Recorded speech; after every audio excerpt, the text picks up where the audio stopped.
Hi guys, welcome back to a new video of how to log in. Today in this video I'm going to show you how you can download your Bitget application on your device. Watch the video till the end. So in order to download your Bitget application on your Android device, firstly open up your Play Store. In the search box at the top type in Bitget and make a search.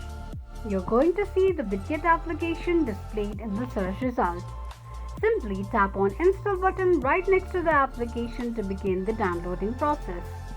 While downloading an application, make sure that you are connected to a strong internet. After installation process is completed, tap on Open button to launch the application.